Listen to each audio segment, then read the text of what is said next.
Red alert, red alert, red alert. దీని గురించి మనం వినే ఉంటాం. ఇప్పుడు నేను చెప్పబోయేది మాత్రం రెడ్ అలర్ట్. మ్యాట్రిమోనీలోని ప్రొఫైల్స్ అన్నీ ఒకేలా ఉండవు. వాటిల్లో కొన్ని అసలిని పోలిన నకిలీలు కూడా ఉంటాయి. ఏంటి ఈ కామెంట్కి మీనింగ్ మీకు కూడా తెలుసుకోవాలని ఇంట్రెస్ట్ రైజ్ అయింది కదా? అయితే కాబోయేటువంటి పెళ్లి కొడుకు పెళ్లి కూతులతో పాటు ఆయా తల్లిదండ్రులు సైతం ఒకసారి ఈ స్టోరీలో లుక్ వేయండి. మీకు నేను ఎంత విలువైన సమాచారం అందిస్తున్నానో అప్పుడే మీకు తెలుస్తుంది.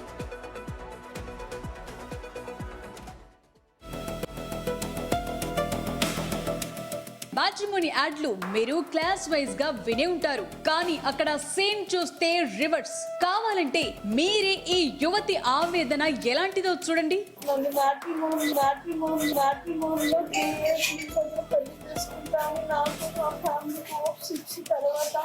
అలాగని ఇది మ్యాట్రిమోనీలపై వ్యతిరేక కథనం కాదు. ఇలాంటి సైట్లలో అన్ని మంచి సంబంధాలే ఉంటాయని చెప్పటానికి వీల్లేదు.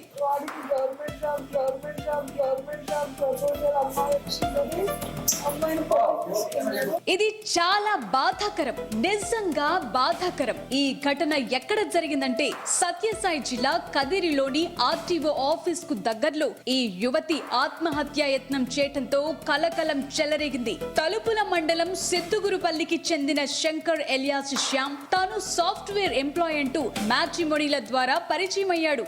సాఫ్ట్వేర్ జాబ్ అంటే మినిమం గ్యారంటీగా భావించిన ఈ బొమ్మనహళ్లికి చెందిన యువతి అతడితో చెట్టాపట్టాలేసుకుని తిరిగింది. ఇద్దరి మధ్య పరిచయం కాస్త ఆమెను నెలతప్పేలా చేసింది. ఎప్పుడైతే ఆమె గర్భవతిగా తేలిందో ఇక మొహం చాటేశాడు శంకర్. తీరా చూస్తే శంకర్ సాఫ్ట్వేర్ ఎంప్లాయీ కాదని, నల్ల చెరువులో ప్రాథమిక ఆరోగ్య కేంద్రంలో ల్యాబ్ టెక్నీషియన్ గా డ్యూటీ చేస్తున్నట్టు తేలింది. బాధితురాలి పరిస్థితి విషమంగా ఉండడంతో మెరుగైన వైద్యం కోసం అనంతపురం ఆసుపత్రికి తరలించారు. ఇందు మూలంగా 50 మంది యువతులకు వారి తల్లిదండ్రులకు తెలియచేయటమేమనగా ఇలాంటి ప్రొఫైల్స్ 1కి 10 సార్లు చెక్ చేసుకుని ఆపై పెళ్లికి ఓకే చెప్పటం కరెక్ట్ గా ఉంటుంది. సైట్ లో చూసి ఆల్ ఇస్ వెల్ అంటూ ఫార్వర్డ్ అయిపోతే ఇదిగో ఈ బాధితురాలిలా బాధపడాల్సి వస్తుంది. కాబట్టి రెడ్ అలర్ట్ ప్రకటిస్తున్నారు పోలీసులు.